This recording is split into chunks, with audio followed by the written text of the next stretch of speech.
Kalau dibilang salah urus, itu yang pertama. Yang kedua, kita masih rakus. Elit kita masih rakus.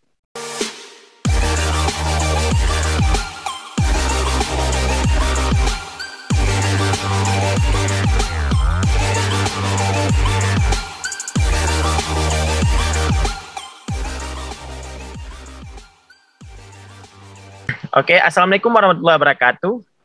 Masih dengan Bang Andi Lanco. Kita hari ini akan membahas tentang bagaimana sih Aceh sesudah damai, sesudah MOU ini. Apakah Aceh sudah membaik atau masih terpuruk seperti masa-masa konflik lama? Kita sapa. Assalamualaikum Bang Andi. Waalaikumsalam warahmatullahi wabarakatuh. Oke Bang, kita jumpa lagi Bang. Bagaimana Aceh sekarang Bang? Apakah Aceh masih sehat atau Aceh pincang? Atau Aceh sedang tidak baik-baik saja gitu ya? Sedang sakit, perlu diinfus ya. Artinya begini ya, saya beberapa kali sudah saya sampaikan dalam beberapa wawancara dengan teman-teman di podcast, kemudian di beberapa media juga wartawan. Saya katakan begini ya, kalau misalnya dalam 15 tahun, 16 tahun pasca perdamaian ini, kemudian kita melihat Aceh dengan kacamata biasa-biasa saja, saya pikir tidak ada satu perubahan yang signifikan melihat Aceh ke arah yang lebih baik. Karena status terakhir kita, mau suka atau tidak suka, bahwa kita menjadi daerah termiskin di Sumatera. Ini kan sesuatu yang membuat kita seharusnya berontak secara nurani. Secara kepekaan sosial kita seharusnya sudah berontak. Kalau misalnya 16 tahun kemudian kita juga mendengar misalnya ada dana otonomi khusus yang jumlahnya 80 triliun lebih, sementara sementara pada level grassroots, pada level akar rumput tidak menjawab sesuatu yang bisa membuat mereka bisa bahagia, ini kan malapetaka sebenarnya. Nah, jadi saya pikir 16 tahun perdamaian Aceh ini harus menjadi sesuatu renungan bersama, bukan hanya renungan seremonial, tetapi harus ada sesuatu yang bisa dikerjakan, dilakukan secara serius. Misalnya begini, beberapa kali juga saya merasa miris misalnya ketika mendengar ada dana otonomi khusus yang tidak dianggarkan oleh pemerintah Aceh untuk korban konflik. Ini bagi saya pengkhianatan terbesar dalam sejarah Aceh. Pengkhianatan terbesar pasca konflik ketika pemerintah Aceh tidak menganggarkan dana otonomi khusus untuk korban konflik. Yang seharusnya mereka menjadi prioritas pertama, orang yang spesial yang harus mendapat perhatian khusus dari pemerintah atau dari dana konsensus perang ini. Itu begitu. Kemudian berita-berita lain kita dengar misalnya soal bagaimana pemerintah yang menghabiskan dana untuk belanja aparatur misalnya, kemudian SPPD, kemudian kegiatan-kegiatan yang tidak ada manfaatnya untuk bagi pemberdayaan masyarakat kelas bawah. Kemudian baru-baru ini juga kita dengar misalnya ada aset BPKS Sabang misalnya yang terbengkalai ratusan miliar. Ini kan hal-hal yang membuat miris sebenarnya. Padahal ada banyak persoalan di Aceh yang harus diurus secara serius. Ada orang yang menganggur masih ribuan, kemudian ada orang miskin yang perlu perhatian khusus juga masih ribuan, sehingga kita tidak punya satu formula. Nah kemarin terjadi juga perdebatan soal apakah dana OSUS ini mau diperpanjang atau tidak. Ini kan sudah masuk tahun ke-16. Kalau masuk tahun ke-16, kalau secara undang-undang pemerintahan Aceh itu 1% dari dana pusat yang diberikan, kalau sekarang kan masih 2%. Jadi bukan kita tidak butuh dana, bukan kita tidak butuh bantuan pemerintah pusat untuk pembangunan. Tetapi kalau tidak ada satu blueprint yang jelas, perencanaan yang baik, kemudian sesuatu yang bisa diformulasikan, diformat dengan sedemikian rupa, sehingga kalau ini tidak ada, dan otonomi khusus ini juga akan sia-sia. 18 tahun kemudian atau 16 tahun kemudian Aceh juga akan masih seperti ini, karena kita tidak punya ini. Mencoba bahasa Aceh dah pegah, dapat sopa di lamkrungnya tikuh dulu. Krungnya hana kunci, hana safety, hana aman. Jadi ada dapat sopa di ledak pun sia-sia. Atau bahasa lain, tak pula padi belang yang matang le tikuh atau lumo.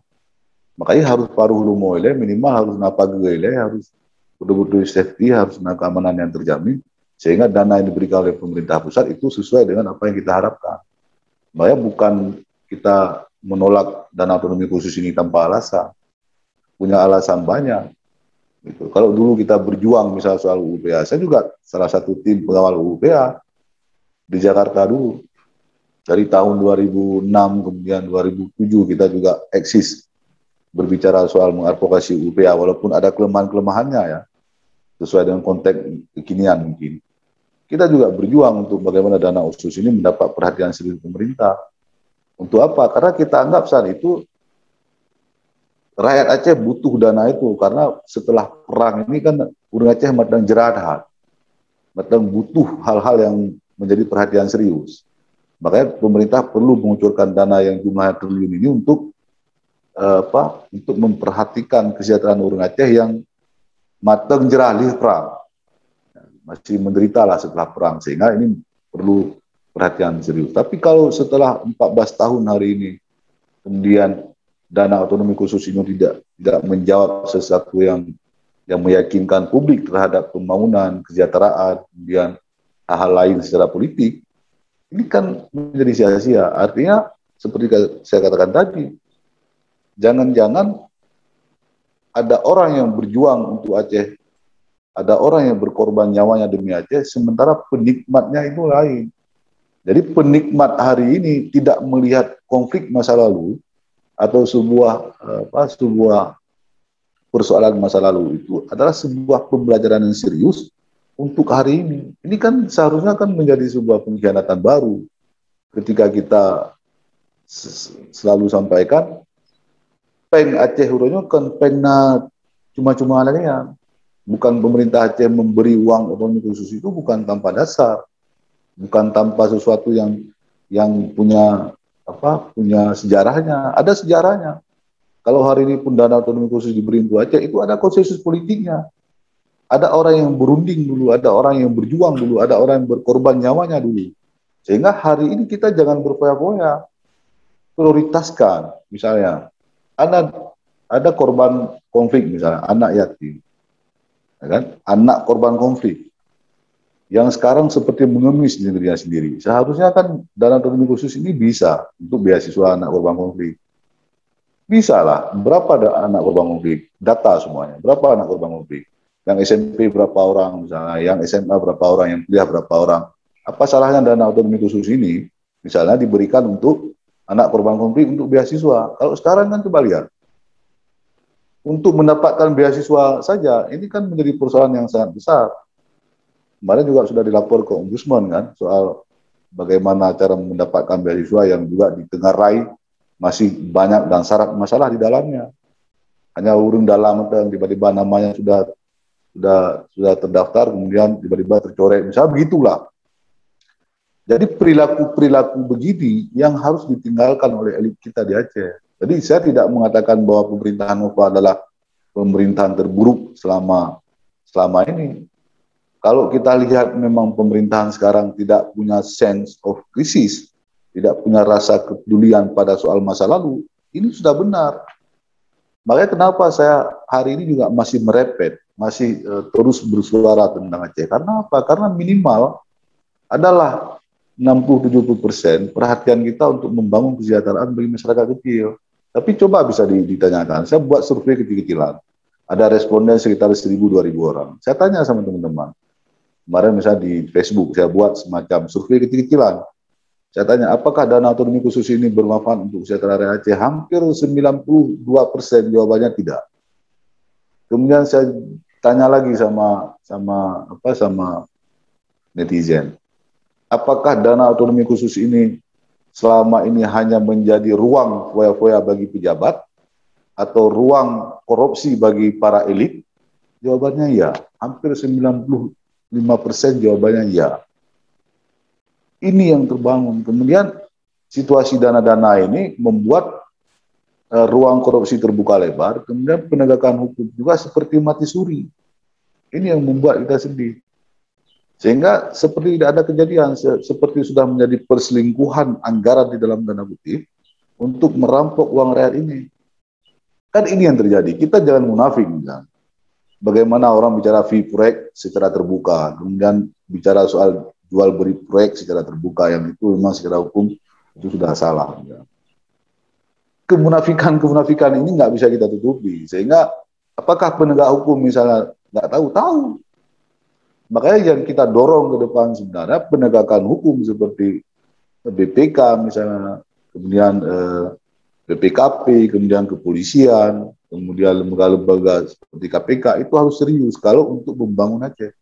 Tapi kalau kemudian setelah uang diberikan dan otonomi khusus diberikan, kemudian pengawasannya dibiarkan begitu, kemudian perampok-perampok uang rakyat ini dibiarkan begitu, saya pikir rakyat hanya menjadi tontonan sejati ini di Aceh.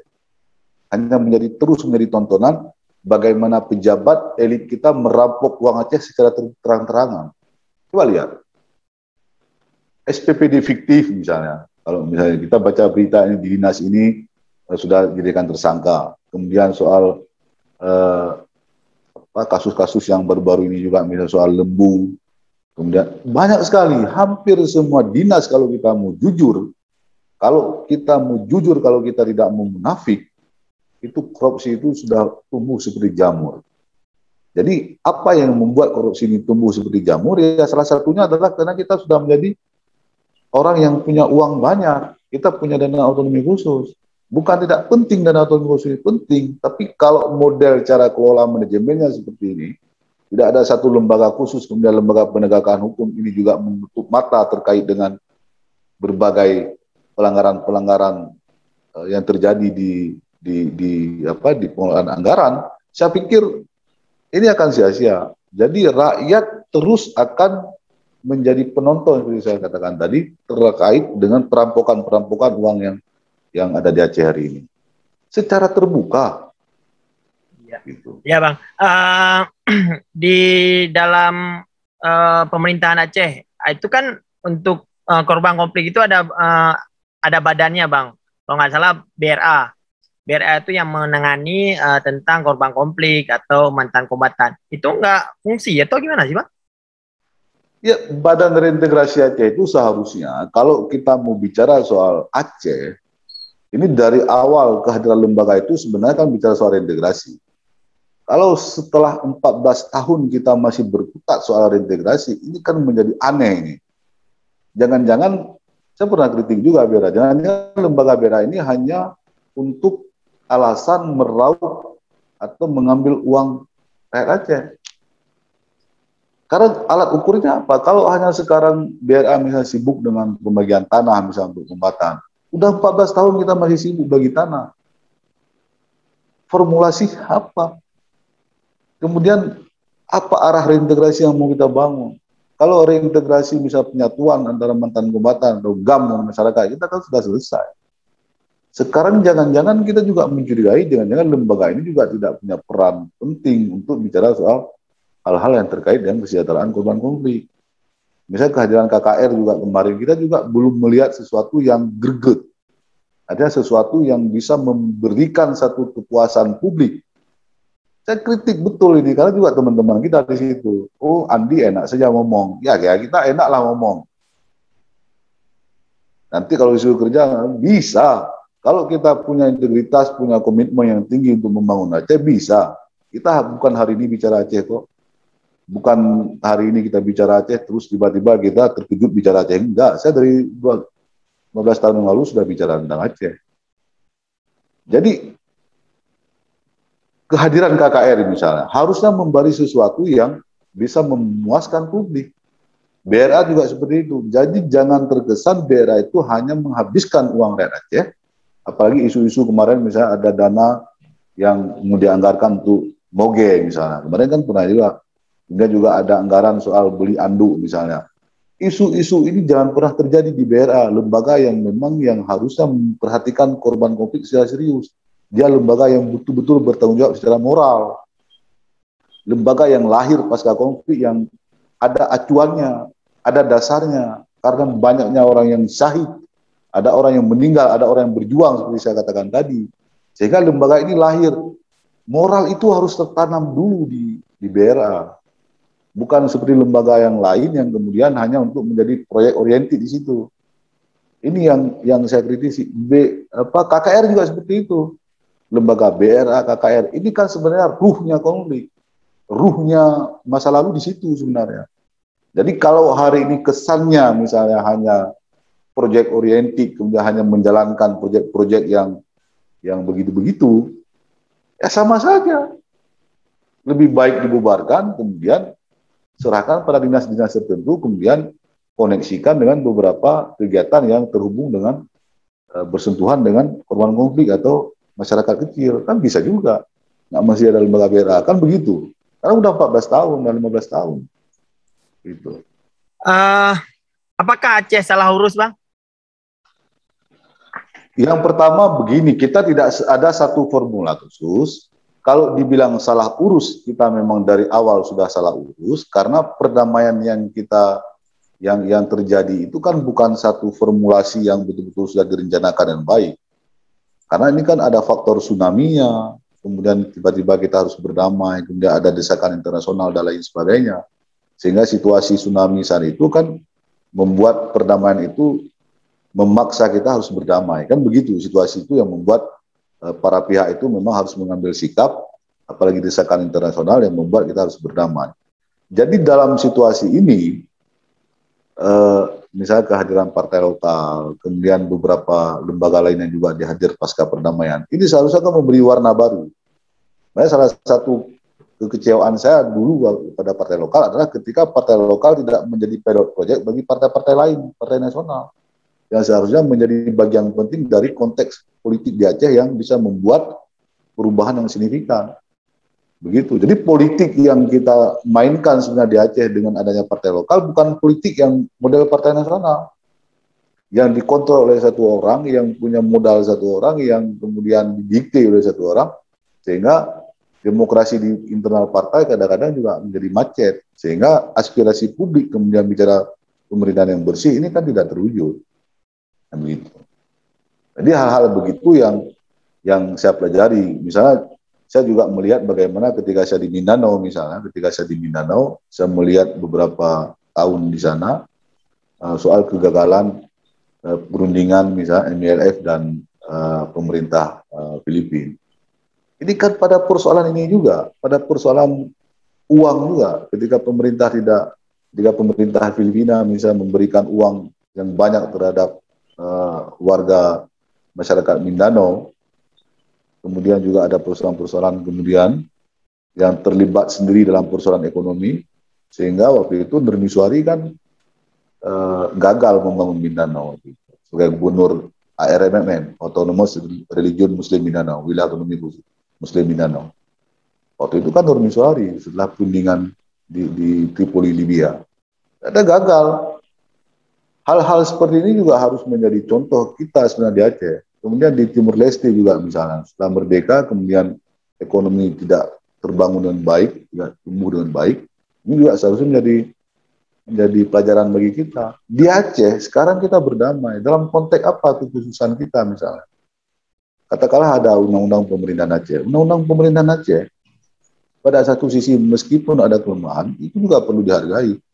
Harusnya undang-undang pemerintahan Aceh ini harus menjadi tujuan kita bersama. Jadi bukan hanya konteks kepentingan partai lokal, tetapi siapapun yang punya kepentingan terhadap Aceh, undang-undang pemerintahan Aceh ini juga menjadi sesuatu yang harus diperjuangkan bersama. Karena ini yang menjadi ini. Persoalan ada kelemahan, kemudian ada kelebihannya, kemudian ada orang yang menganggap bahwa UPA ini adalah seperti harimau tanpa gigi, misalnya kita takut, tapi ketika digigit kita ketawa, kan begitu. Rimung Hanaego, Om Sigi. Tapi bukan itu persoalannya. Ini kan menjadi perjuangan kita bersama. Jadi ini yang tidak lagi saya lihat di Aceh, sehingga satu sama lainnya saling melecehkan atau mencemooh lah, alah MOU Helsinki, alah undang-undang PA semacam, anayu undang-undang PA. Betul, kalau memang kondisi hari ini memang diremot oleh orang-orang tertentu, oleh elit tertentu untuk kepentingan kelompok ekonomi rente, hanya untuk kekuasaan sekelompok orang. Makanya saya katakan tadi, kalau elit atau pejabat di Aceh masih melihat bahwa persoalan di Aceh ini adalah persoalan sekelompok orang hanya untuk menyenangkan sekelompok orang, saya pikir rakyat Aceh akan terus menjadi begini. Kalau dibilang salah urus, itu yang pertama. Yang kedua, kita masih rakus. Elit kita masih rakus. Mau jujur atau tidak, mau terbuka atau tidak, buat elit kita masih rakus, sangat rakus masih. Apa harapan abang ke depan Aceh ini, bang? Sedangkan ada pemilu ke depan lagi, kalau nggak salah 2024, terus ada yang minta 2022, gitu bang. Nah ini kan kalau makanya selalu saya katakan begini ya, ini kan aneh-aneh elit kita. Artinya narasi itu tidak sinkron. Apa narasi yang tidak sinkron? Kita selalu berbeda antara narasi yang terbangun di publik atau di rakyat dengan narasi yang dibangun oleh elit. Sehingga tidak ketemu narasinya. Inilah yang membuat kita selalu menjadi persoalan dalam konteks opini publik. Misalnya begini, pada level rakyat misalnya, orang sedang bicara soal pupuk yang langka, misalnya, atau soal irigasi yang tidak terperbaiki karena aliran airnya tidak mencukupi untuk aliran sawah misalnya. Atau harga gabah yang sedang merosot. Ini kan wacana-wacana atau narasi di tingkat publik. Ya kan? Atau misalnya bisnis masyarakat kecil sekarang yang lesu akibat persoalan-persoalan pandemi misalnya. Ini narasi-narasi di tingkat bawah yang terus terbangun, kemudian elit membangun narasinya sendiri. Elit membangun narasinya sendiri soal pilkada lah, soal revisi undang-undang PA lah, ini segala macam. Kita tanya sama rakyat, undang-undang PA, nggak perlu revisi. Alah, anda tahu, nggak ngerti. Makanya inilah yang selalu saya katakan, kita selalu memaksa narasi elit untuk diterima oleh masyarakat bawah. Sementara masyarakat bawah itu punya narasinya sendiri. Punya masalahnya sendiri. Apa masalah rakyat? Masalah rakyat sederhana. Misalnya begini, misalnya harga gabah turun. Bagaimana pemerintah hadir untuk menstabilkan harga gabah? Harga padi. Nyo ikeliru ngampung, nyo wateka panen, padi ka murah.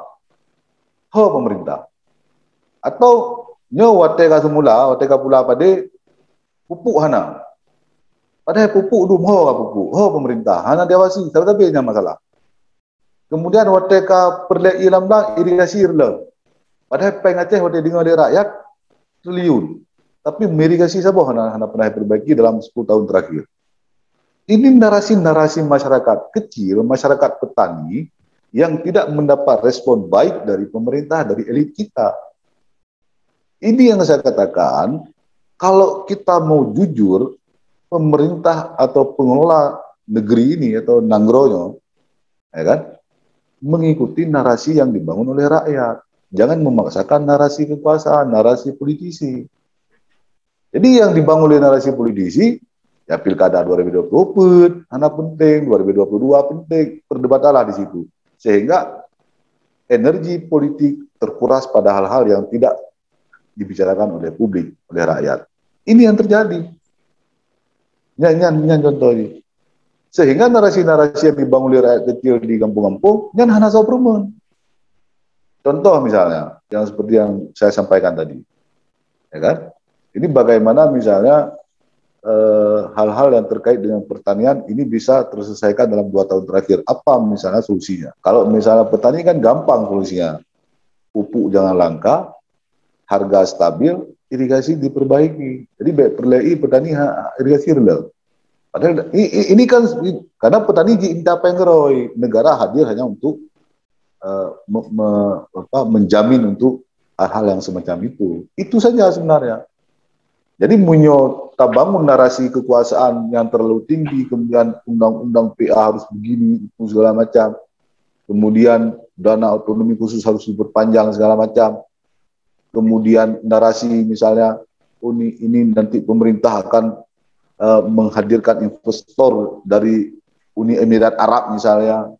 Kemudian pemerintah nanti akan mendatangkan uang investasi triliunan dan lain sebagainya. Ini kan omong kosong. Ini hanya pencitraan politik di level elit. Sementara pada level grassroots, ini tidak menjadi pengaruh apapun. Karena apa? Karena mereka punya narasi sendiri. yang pemerintah tidak hadir. Itu menurut saya yang selama ini terlihat di lapangan. Ya, mungkin sama seperti Abang lihat bahwa sekarang ini adalah kita melihat bisa membaca dari media, ya, terutama sepertinya Aceh ini salah urus, masih rakus terhadap kekuasaan, terhadap leurung kurang pejabatannya mungkin dengan bang, bangsa kurang, jadi hana bangsa, nanti tip, jadi leurak bangsa lebih, hana tom je ke bangsa lebih, jadi bangsa kurang lebih. Terima kasih Bang Andi. Lain waktu kita sambung lagi, kita bahas isu-isu sosial yang terjadi Aceh. Semoga Aceh semakin lebih baik. Ya kan, Bang? Oke, lu tutup, Bang. Wabillahi taufiq wal hidayah. Assalamualaikum warahmatullahi wabarakatuh. Waalaikumsalam warahmatullahi wabarakatuh. Terima kasih, Bang.